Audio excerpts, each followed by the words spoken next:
नमस्कार सभी को। आज मैं थोड़ा सा वार्तालाप करना चाहती हूँ हिंदी में। अ, मेरा एक वीडियो वायरल जा रहा है इन दिनों फिर से, जो मैंने 1.5 साल पहले एक्चुअली रिकॉर्ड किया था। जब बांसवाड़ा राजस्थान में नरेंद्र मोदी ने बयान दिया था, जहां उन्होंने मुस्लिम्स को घुसपैठिया बुलाया था। उसके बाद मैंने एक वीडियो बनाया था उनको एड्रेस करते हुए, कि जो जिस पद पर वो बैठे हैं, क्या ऐसा बोलना शोभा देता है या नहीं। और वो तभी भी वीडियो बहुत वायरल गया था। पूरे देश के हर कोने से मुझे कॉल्स और मैसेज आए मुझे कंग्रेचुलेट करते हुए कि मैंने इतना साहस दिखा के वो वीडियो बनाया। और वही सेम वीडियो भी थोड़े दिन पहले ही फिर से वायरल गया है और लोग बहुत शेयर कर रहे हैं। सबसे पहले तो मैं उनको धन्यवाद दूंगी कि आपने जिन जिन ने रीच आउट करके मुझे अप्रिसिएशन शो किया है, उसके लिए बहुत बहुत शुक्रिया। बट मेरे दिमाग में ये बात तभी खटकी थी जब पहली बार वायरल गया, और इस बार भी मेरे दिमाग में यही चीज़ खटक रही है बार बार कि क्या 11 साल फांसीवाद गवर्नमेंट के काफ़ी नहीं है क्या? क्या हमारे आंखों के सामने ये सब हो नहीं रहा क्या? क्या हर नागरिक के पास अपनी खुद की आवाज़ है या नहीं? मैं भी एक सामान्य नागरिक हूँ, मैं अपनी आवाज़ उठाती हूँ, बोलती हूँ। मुझे उसके लिए डेथ थ्रेट भी मिला है आरएसएस से, बट मैं पीछे नहीं हटी। मेरा आज सवाल ये है हर एक हमारे देश के नागरिक से कि आपके आंखों के सामने इतना सब कुछ हो रहा है, इतना सब कुछ, तो आप अपनी आवाज़ बुलंद क्यों नहीं कर रहे? मेरा वीडियो शेयर करिए, दूसरों को शेयर करिए, बहुत अच्छी बात है।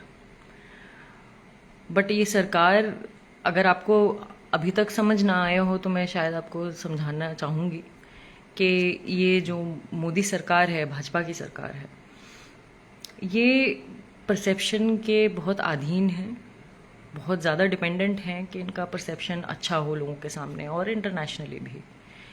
इसलिए हज़ारों हज़ारों करोड़ स्पेंड करते हैं मीडिया को पैसा खिलाने के लिए, ताकि उनकी आलोचना ना हो, उनसे प्रश्न न किए जाएं, उनसे सवाल न उठाए जाएं।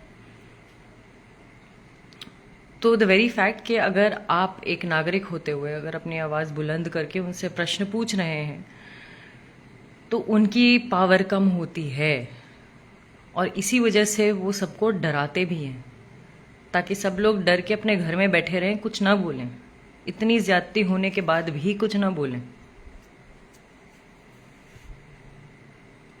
सबसे पहले तो हमारे माइनॉरिटीज़ को टारगेट कर रहे हैं, जो मुसलमान कम्युनिटी से हैं, जो क्रिश्चियन कम्युनिटी से हैं, उन सबको टारगेट किया जा रहा है। चाहे वो अब डे लाइट में लिंचिंग्स देख लीजिए, लोगों की हत्या हो जा रही है।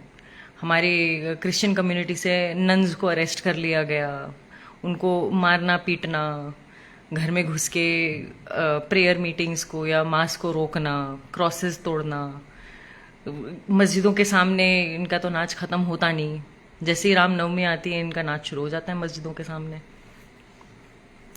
तो ये सब जब हमारे सामने चल रहा है, हमारे आंखों के सामने चल रहा है, हम देख रहे हैं दिन पर दिन। गोदी मीडिया का कोई भी चैनल आप ऑन कर लीजिए, उसमें आपको 24/7 यही दिखेगा, हिंदू मुसलमान, हिंदू क्रिश्चियन, फलाना ढिकड़ा, यही दिखेगा आपको।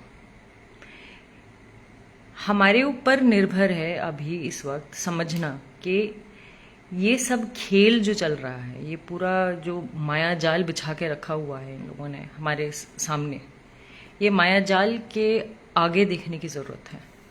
और वो आगे देखना ये मतलब है कि हम अपनी आवाज़ बुलंद करें, बाहर आएं, लोगों से बात करें, एक दूसरे से जुड़ें। मैं ये नहीं कह रही कि हर कोई इंसान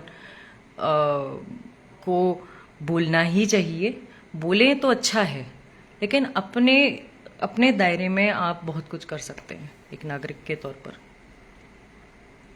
और ये जो बोलते हैं ना बूंद बूंद से सागर बनता है, ये हम सब छोटी छोटी बूंदियां हैं जो भारत का एक सागर बनाती हैं।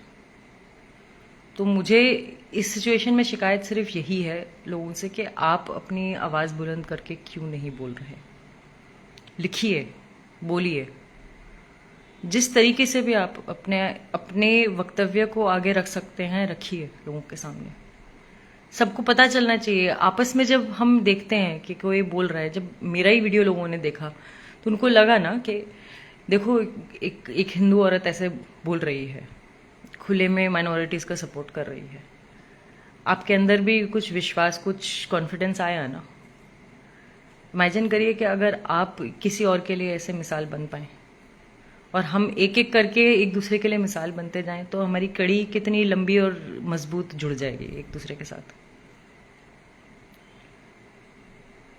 आने वाले महीनों में बहुत कुछ होने वाला है ऐसा लग रहा है।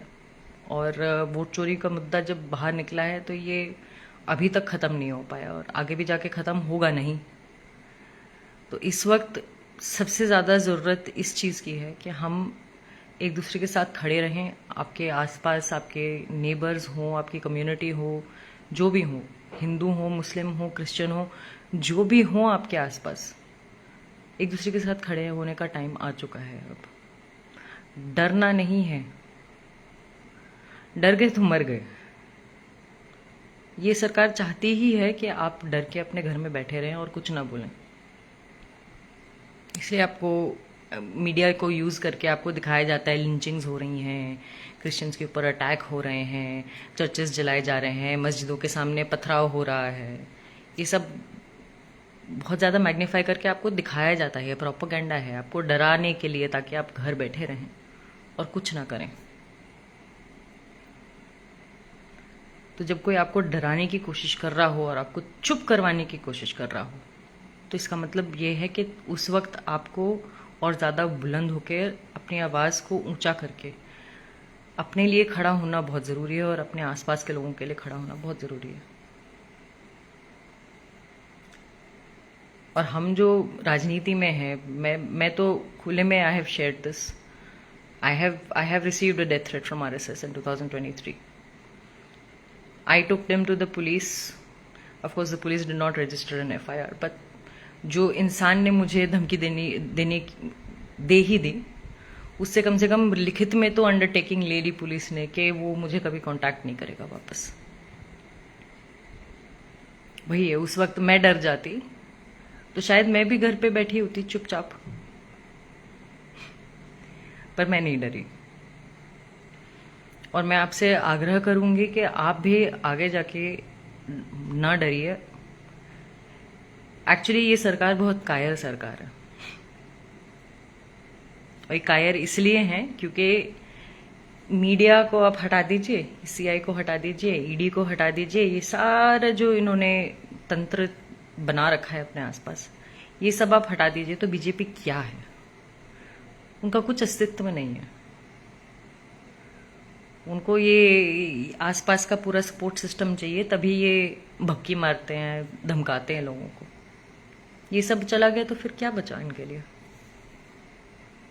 ये कुछ नहीं है। फांसीवादी लोग कायर होते हैं। आप हिटलर का भी अगर उठा के देख लीजिए, हमारी हिस्ट्री जो वर्ल्ड की हिस्ट्री है उसमें उठा के देखिए हिटलर ने क्या क्या काम करे, और अंत में उसका बुरा अंत हुआ बहुत ज़्यादा।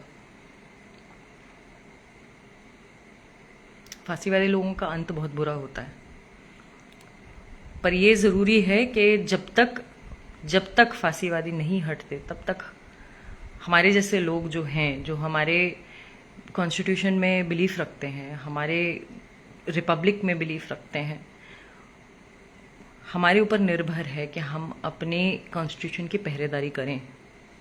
ये हमारा कर्तव्य भी बनता है, सिर्फ जिम्मेदारी नहीं है, ये कर्तव्य है हमारा।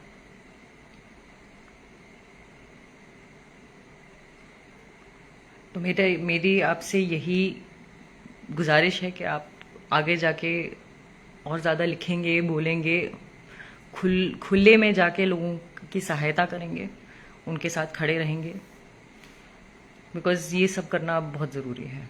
अब समय आ गया है कि अब हमें आगे आके लोगों को बताना है कि अब और नहीं, इनफ इज़ इनफ। 11 साल गुजर गए, फांसीवादी गवर्नमेंट है, उसको बहुत झेल लिया। हम तो फिर भी बहुत प्रिविलेज्ड हैं, जो सोशल मीडिया पे ऐसे बैठ के बात कर रहे हैं, हमारे बहुत प्रिविलेजेस हैं। हमसे अगर आप देखें, हमारे देश में इतने इतने गरीब लोग हैं जिनको और ज़्यादा गरीब बना दिया है इस सरकार ने। उनकी दशा और दिशा तो हम भी नहीं शायद जानते पूरी तरीके से। तो ये लड़ाई सिर्फ अपने लिए नहीं है, अपने आसपास के लोगों के लिए नहीं है, हमारे देश के लिए है। वो हर एक इंसान के लिए जो जिसकी सुरक्षा कोई नहीं कर रहा अभी इस वक्त। हम ही एक दूसरे के शील्ड्स हैं, हम ही एक दूसरे के सहारा हैं। तो आपसे यही आग्रह रहेगा, खुल के बोलिए, बात करिए, पब्लिक डोमेन में आके और चुनौती दीजिए सरकार को।